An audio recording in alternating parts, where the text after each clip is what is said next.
Može.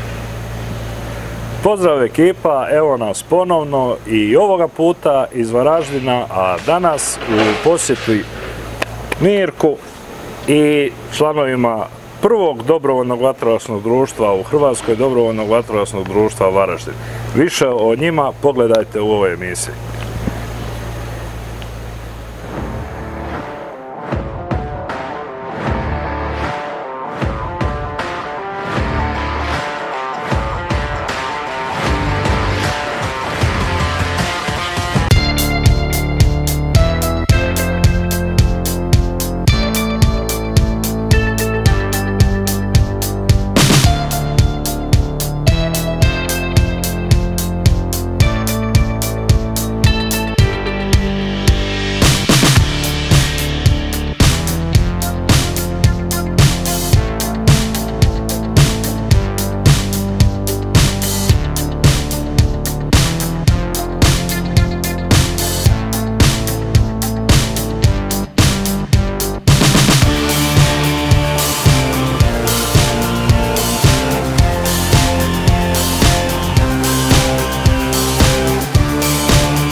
Evo nas sa našim domaćinom Radovan Martinec, predsjednik dobrovoljnog vatrogasnog društva Varaždin, ali kako je čitao naziv vašeg dobrovoljnog vatrogasnog društva, to ćete nam vi reći.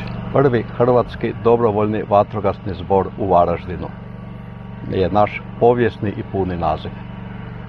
Sljedeće godine velika obljetnica 160 godina. Tako je, sljedeće godine obilježavamo 160 godina kontinuiranog postojanja i djelovanja prvog hrvatskog dobrovoljnog vatrogasnog zbora u Varaždinu, a samim time i dobrovoljnog vatrogastva u Republici Hrvatskoj. To je jubilej kojeg ćemo proslaviti zajedno i DVD Varaždin, ali i cijelo vatrogastvo u Republici Hrvatskoj. Znači, davne 1864. godine u Varaždinu osnovan je prvi hrvatski dobrovoljni vatrogasni zbor. S pravom Varaždin nosi naziv koljevke hrvatskog vatrogastva. Varaždin kao prvo dobrovoljno vatrogasno društvo, iza njega Sisak, pa onda Otočac. Tako je. A ja sam bio nekadašnji član dobrovoljnog vatrogasnog društva Otočac. To je ta povijest vatrogastva. Tu je nekih 5-6 godina u igri oko osnivanja tih vatrogasaca i onda je krenulo. Vi se nalazite ovdje u Varaždinu, vidimo imate, smješteni ste u ovom objektu, vi imate i u dvorištu više objekata, ali navodno je u povijesti ste vi imali ovdje prostranstvo u vlasništvu dobrovoljnog vatrogasnog društva, pa recite nam nešto o tome. Tako je, u povijesti smo mi imali puno više od ovog sad. Iza ovog prostora gdje se trenutno nalazi javna vatrogasna postrojba je također bio prostor koji je bio u vlasništvu dobrovoljnog vatrogasnog društva. Evo sad u našem dvorištu smještena je javna vatrogasna postrojba Varaždin, muzej nam je tu su nam smještene gradska vatrogasna zajednica, županijska vatrogasna zajednica u našem prostoru, a i ovaj dio prostora koji koristimo mi kao članovi DVD-a, iako ga koriste i županijska i gradska vatrogasna zajednica. Pa uđemo unutra, vidimo kako je to. Izvolite. Ajde, krenimo.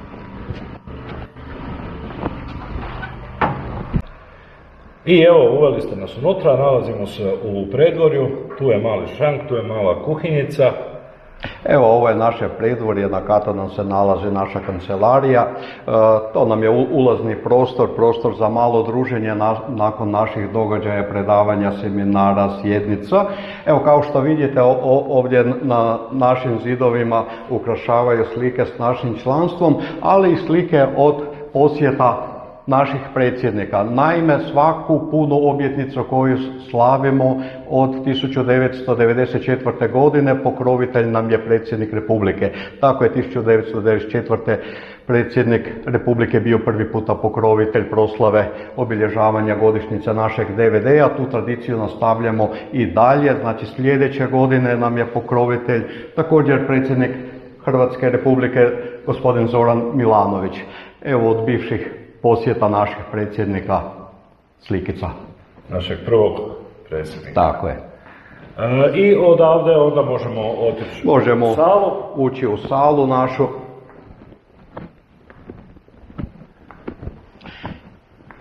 Evo ovdje se održavaju naši sastanci skupštine, predavanja, tečajevi, usavršavanja i sve u cilju usavršavanja članova DVD-a, obavljanja sastanka i redovite aktivnosti. Koliko članova ima vaše dobrovoljno vatrogasno društvo? Naše dobrovoljno vatrogasno društvo trenutno broji oko 170 članova, od toga nam je 31 član operativac. Znači, vrlo puno pažnje posvećujemo operativi s obzirom da i vidimo kakve nas i vremenske prilike ili neprilike prate zadnjih godina. Trudimo se biti spremni za sve izazove, kontinuirano radimo na obnovi opreme za našu operativu, na usavršavanju naše operative, tako da smo spremni za sve izazove. Moram tu naglasiti da smo i ove godine realizirali EU fond nabavku opreme koja se odvijala nakon potresa koji su zadesili Republiku Hrvatsku, gdje smo se mi aktivno uključili odmah u prvim satima i otišli na teren pružiti pomoć stradalim. Faktički prošli smo sva područja koja su bila stradala u potresu. U tom dijelu ostvarili smo poprilično velik povrat imovine koja nam je bila uništena od radnih odora, interventnih odora, tako da smo malo se obnovili. Evo sad i prošli tjedan moram se zahvaliti glavnom vatrogasnom zapovjedniku, bogati smo za 4 Dregerova izoaparata, gdje opet dižemo sigurnost naših operativnih članova na intervenciju na višu razinu. Nadam se i sljedeća godina, koja je velika godina za DVD Varaždin i za vatrogastvo dobrovoljno uopće, da ćemo još otići korak dalje i još podići prvenstveno spremnost naših operativnih vatrogasaca. Ne dao Bože da nam bude potrebno bolje raditi i biti spreman nego da nas nešto iznenadi. Tako je, pripremaj se u ratu u miru kao da će sutra biti rat. Tako je. To je stara poslovica. Ali aktivni ste i u radu sa djecom. Tako je. Bili ste nedavno i u Novalji na državnom takmičenju. Tako je, nismo mi sa našom djecom bili, ali smo bili u Novalji na državnom natjecanju, radimo, puno truda ulažemo na rad s djecom, na mladima, svijet ostaje. Mi imamo jedno veliko natjecanje, najstarije natjecanje vatrogasno u Republici Hrvatskoj, Memorijal Mirka Kolarića, koji se tradicionalno održava. Prekinut je jedino za vrijeme korone, čak ni za vrijeme Domovinskog rata nije prekidan, nažalost sad su bile okolnosti takve, zbog pandemije smo ga morali prekinuti.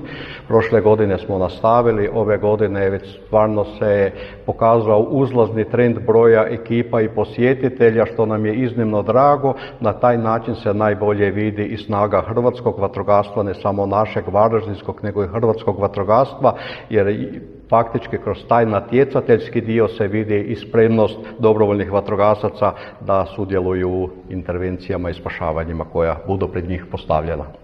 Spomenuli smo prije toga operativu. Operativa ima i svoju vozni park. Tako je. Pa bi naše gledatelje isto interesiralo, iako vi imate javnu vatrogasnu postrojbu, koji su u biti sve više manje i članovi DVD-a, iznikli iz DVD-a. Tako je. Onda imate i vi svoju operativu koja, bez obzira na javnu vatrogasnu postrojbu, isto odlazi na ispomoć po potrebi. I jasno, na svaku ispomoć po potrebi javne vatrogasne postrojbe izlazimo mi sa našim operativnim djelatnicima, faktički sve velike intervencije kad je potrebna pomoć javnoj vatrogasnoj postrojbi, oni znaju da se sa punom sigurnošću mogu osloniti na nas, da će naše operativci bok uz bok profesionalnim vatrogascima odraditi sve zadatke, a u biti činjenica je da veliki dio djelatnika javne vatrogasne postrojbe su i naši članovi, tako da se u tom dijelu jako dobro preklapamo. Onda pođemo pogledati vozni park dobrovoljnog vatrogasnog društva Varaždin. Izvolite. Krenimo.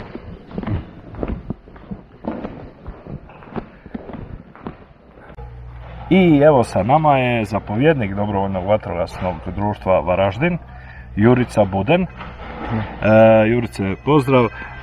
Evo mi smo sa predsjednikom je malo o povijesti vašeg društva koje je svi mi znamo šta je DVD Varaždin u povijesti hrvatskog vatrogastva, A malo došli smo i u razgovor sa operativom, pa nam malo evo predstavio operative.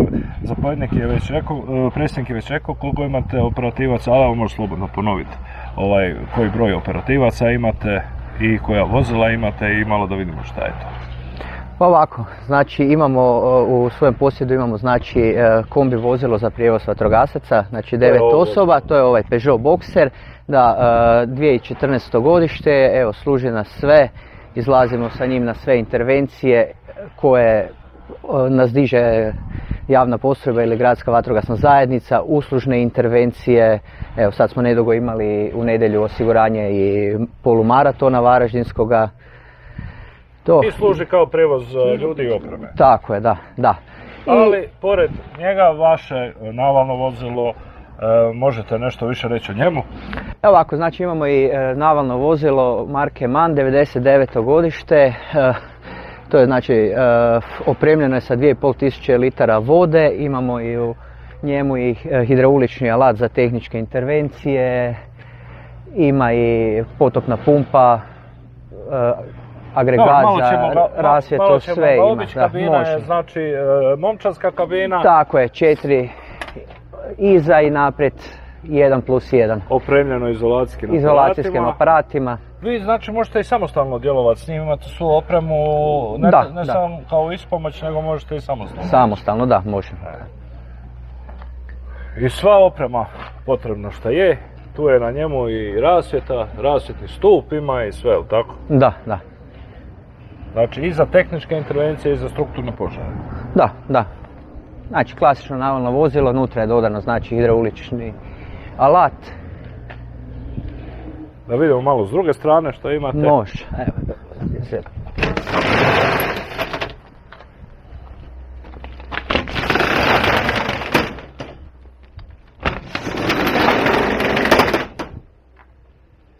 I opremljeni još izolacijskim aparatima za vodnu grupu.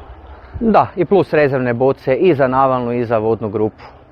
I još ima i, vidim, za požare na otvorenom pripremili ste i D cijevi. Opremili smo i sa D cijevima i naprtnjače ima jer imamo tu, evo imali smo i ove godine i prošle godine dosta otvorenih prostora tu uz rijeku Dravu. Kako je sa poplavama? Sa poplavama grad Varaždin ove godine nije imao toliko problema koliko je imalo okolica, odnosno u Varaždinskoj županiji.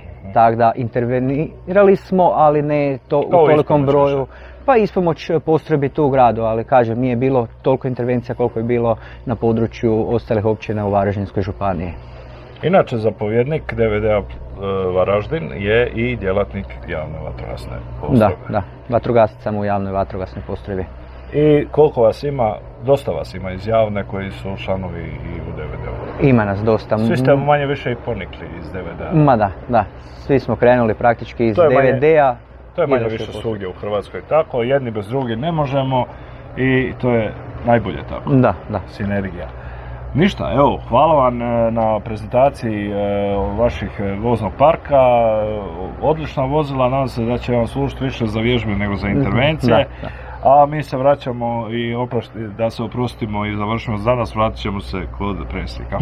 Hvala vama. Puno. Hvala. I evo, kao što vidite, ne nalazimo se u dječjem vrtiću, nego to je ispred vašeg objekta, vašeg dobrovoljnog vatrogasnog društva, jedan kutak za djecu koji dođu tu u posjet vatrogascima. Tako je, ovo je u našem dvorištu, ovo smo uspjeli prošle godine realizirati u suradnji s Hrvatskom vatrogasnom zajednicom. Naime, nas posjećuje puno djece, dječji vrtići, razni uzrasti i ovo je prekrasan dio za predah nakon posjeti javnoj vatrogasnoj postrojbi, dobrovoljnom vatrogasnom društvu, našem muzeju, prekrasan kutak gdje djeca mogu upotpuniti svoje vrijeme i da im naše dvorište ostane u punom sjećanju. Radovi su ovdje oko vas na ulici, čuje se u pozadini, strojevi rade. Mi smo danas, evo, hvala vam što ste nas ugostili ovdje u vašem dobrovoljnom vatrogasnom društvu. Meni je izuzetna čast biti ovdje i vidjeti ovo sve kao vatrogascu i sve, nadam se da se svidjelo i našim gledateljima. Hvala na izvrsnom domaćinstvu, nadam se da se vidimo sljedeće godine na vašoj 160 obljetnici Ako želite još nešto reći našim gledateljima za kraj. Hvala vama, ja bih pozvao sve vaše i naše gledatelje, sve vatrogasce i one koji to nisu. Sljedeće godine 14.6. Centar vatrogastva u Hrvatskoj bit će Varaždin, koljevka hrvatskog vatrogastva. Imat će se što vidjeti i ja vas pozivam sve da se vidimo i podružimo 14.6. sljedeće godine u Varaždinu. Hvala vam. Eto, uz ove zvukove ovih fleksi koji režu asfalt oko nas. Pozdrav iz Varaždina, iz jednog od najljepših gradova u Hrvatskoj. Pozdrav iz najstarijeg dobrovoljnog vatrogasnog društva u Hrvata. Do sljedeće epizode, vidimo se.